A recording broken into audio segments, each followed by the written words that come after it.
Bonjour, tu as commencé à réviser pour le bac de français et tu as parfaitement raison. Comme tu n'as pas le droit au livre le jour de l'écrit, tu es obligé de mémoriser quelques passages qui te serviront d'exemple. Aujourd'hui, nous allons voir les 5 meilleures citations de Gargantua qui te seront utiles quel que soit le sujet de dissertation. Citation 1. Un vrai moine, si jamais il en fut, depuis que le monde moinant moina de moinerie. Tout au long de l'œuvre, Rabelais s'amuse à inventer des mots nouveaux et l'allitération en M, que le monde moinant moina de moinerie, souligne ce comique de langage. Cette citation est également liée à la critique de la vie monastique par Rabelais. L'antéposition de l'adjectif qualificatif vrai, un vrai moine, en parlant de frère Jean des Entomeurs, suggère que les autres ne sont que des imposteurs. Citation 2. Il le frappait à la suture lambdoïdale du crâne et lui faisait exploser la tête en 1000 morceaux. Cette citation est très intéressante car elle réunit à la fois le rire et le savoir. D'un côté, on a le comique d'exagération avec l'hyperbole exploser la tête en 1000 morceaux, et d'un autre côté, on a la précision anatomique, suture lambdoïdale du crâne, qui rappelle que Rabelais était médecin. Citation 3.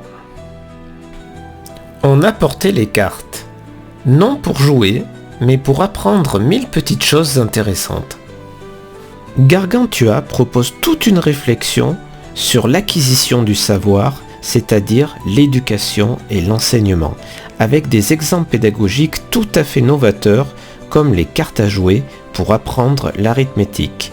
L'hyperbole 1000 choses intéressantes souligne l'intérêt de cette pratique. Citation 4. Où est la foi ? Où est la loi ?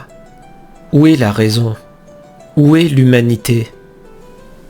Certains passages du livre ne prêtent pas du tout à rire et sont empreints de gravité et de sérieux. Comme cette harangue de l'ambassadeur Ulrich Gallet à Picrochole au chapitre 31. Ces 4 questions oratoires, avec les parallélismes de construction, condamnent l'appétit de conquête et la guerre pour tout envahir de l'empereur Charles Quint. Citation 5. Y venu le grand dompteur des Cimbres, en parlèrent de peur de la rosée. Sur le plan du savoir, certains passages du livre sont très mystérieux et énigmatiques pour les lectrices et les lecteurs. On parle d'écriture cryptique, c'est-à-dire d'écriture codée.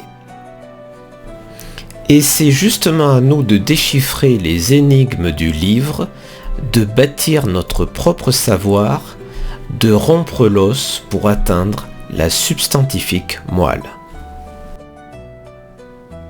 Voilà, j'espère que ces citations vous seront utiles. À bientôt et bonne révision.